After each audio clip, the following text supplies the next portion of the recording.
Tendo Jesus dito isto, turbou-se em espírito e afirmou, dizendo: na verdade vos digo, que um de vós me há de trair. Então os discípulos olhavam uns para os outros, duvidando de quem ele falava.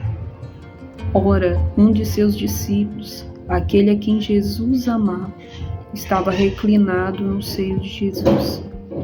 Então Simão Pedro fez sinal a este para que perguntasse quem era aquele de quem ele falava.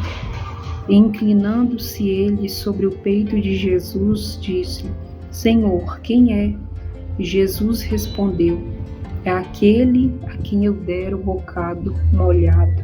E molhando o bocado, o deu a Judas Iscariotes, filho de Simão. E após o bocado, entrou nele Satanás. Disse, pois, Jesus: o que fazes? Falo depressa. Aleluias.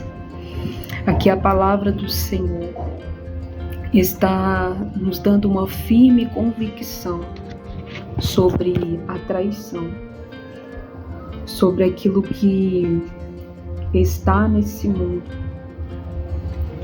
sobre aquilo que fere corações, que decepcionam pessoas que confiam nestas mesmas. Jesus aqui, guiado pelo Espírito Santo, revelado pelo Espírito Santo, mostrou a Jesus aquele que havia de entregar a vida dele para ser crucificado.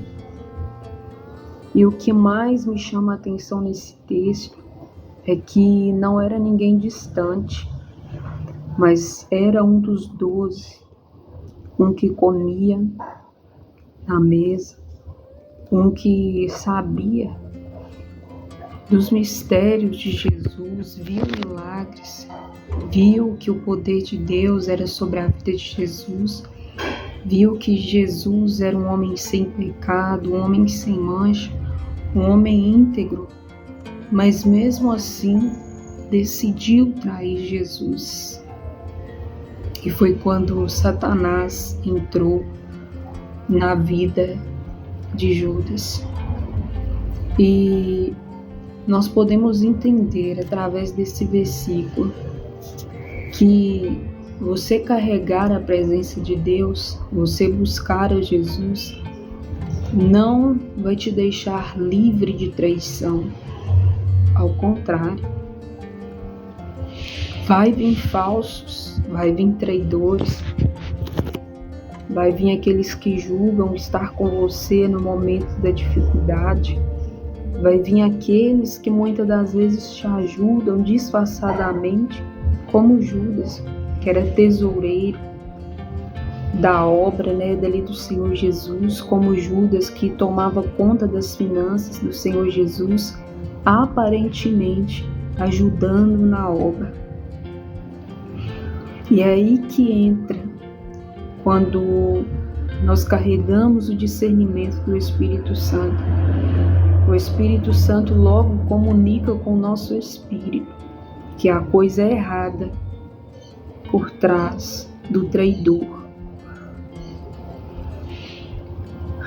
Mas Jesus, mesmo ele sabendo que Judas o havia de o trair, ele não maltratou Judas, ele não deixou ali de deixar que Judas estivesse à frente ali daquelas finanças, dos recursos que entravam na obra. Ele permitiu.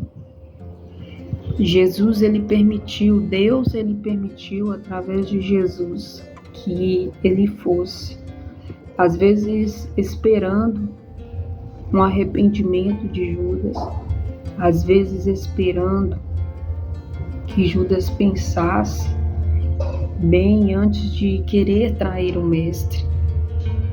Porque antes de Satanás infiltrar na vida de Judas, creio eu que foi aberta uma brecha na vida de Judas, uma brecha de ambição, uma brecha de avareza, uma brecha de crucificar e matar sangue inocente por causa do dinheiro, por causa das coisas materiais. E o Senhor, Ele pegou um bocado molhado. O bocado molhado, para quem não sabe, é um pão molhado, molhou ali no molho, daquela época que eles faziam. O bocado molhado era dado para pessoas que ocupavam um certo tipo de excelência, um certo tipo de honra no lugar ali em que ela estava inserida. E o Senhor fez isso com Judas, tirou o bocado molhado e deu para Judas, esperando que Judas pesasse a consciência, dando uma chance para Judas, honrando o adversário, tirando as primícias dali, dando para o adversário. Mas como o coração de Judas não mudou, mesmo ele recebendo o bocado molhado, Satanás entrou nele através daquele bocado molhado.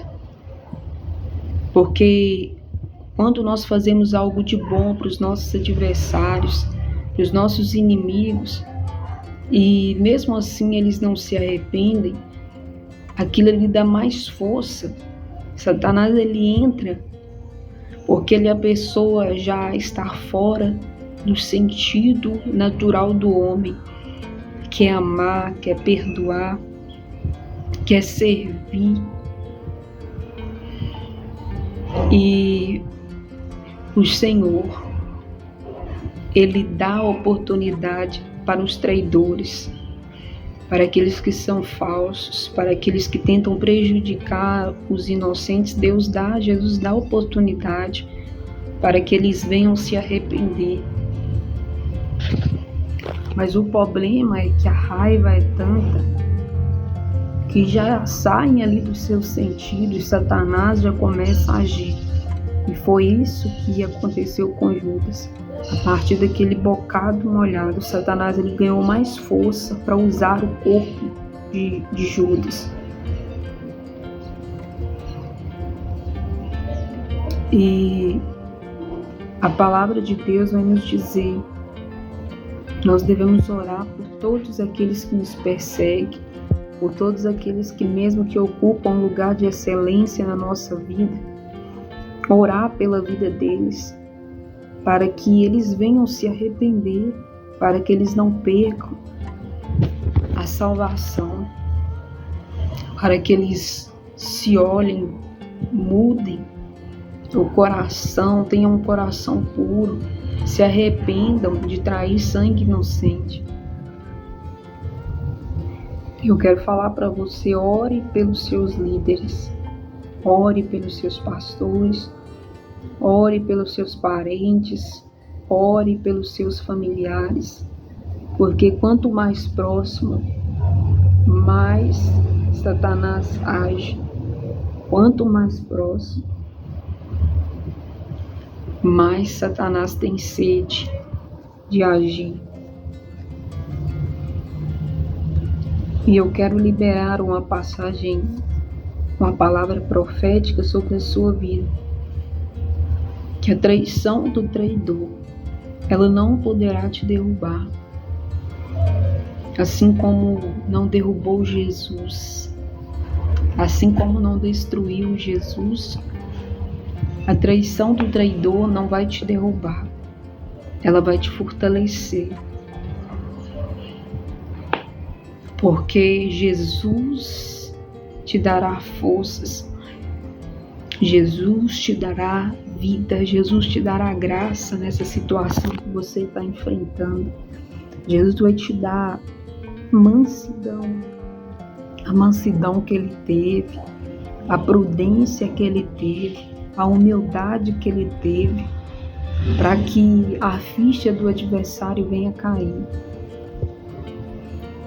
para que o adversário venha entender: será se vale a pena trair sangue inocente? Será se vale a pena destruir sangue inocente?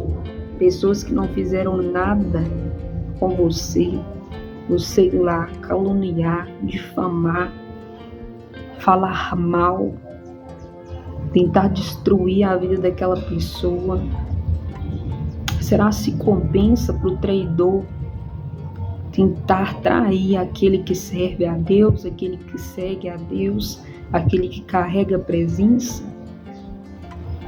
Certamente não é bom fazer isso. Certamente não é bom fazer isso, porque as consequências devidamente virão no tempo em que Deus descer com justiça. Não oprima o direito do necessitado, não tente arrancar aquilo que não é seu, não te pertence, mas pertence ao teu próximo. Não faça isso. Não traia, não seja um traidor, não seja um Judas diante da mesa, porque o Judas, o final dele foi triste. Judas, o final dele foi triste. Ele se suicidou por causa da consciência pesada de tentar fazer mal contra alguém justo, contra alguém que andava na verdade, na justiça, veio para salvar toda a humanidade. Não tente prejudicar o homem de reto caminho. Não tente prejudicar o homem bom, a mulher boa. Não tente prejudicar quem Deus está levantando, porque Deus vai dar força para essa pessoa superar, mas você que está traindo, você beberá do próprio cálice da traição.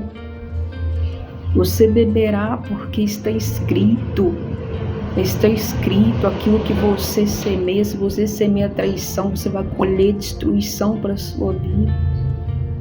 Você vai colher corrupção para a sua vida, vai corroer a sua alma, vai corroer o seu espírito, vai corroer o seu corpo. Decida seguir a Jesus. Se arrependa de toda traição, se você tem cometido alguma traição, se você tem andado na iniquidade para destruir pessoas de bem, armado, ali acalçapando, né, fazendo armadilhas para pessoas que não estão ligadas mais a você. Não faça isso. Que Deus abençoe a sua vida em nome de Jesus e arrepende-se logo em nome de Jesus. Que Deus abençoe a todos e a paz do Senhor Jesus.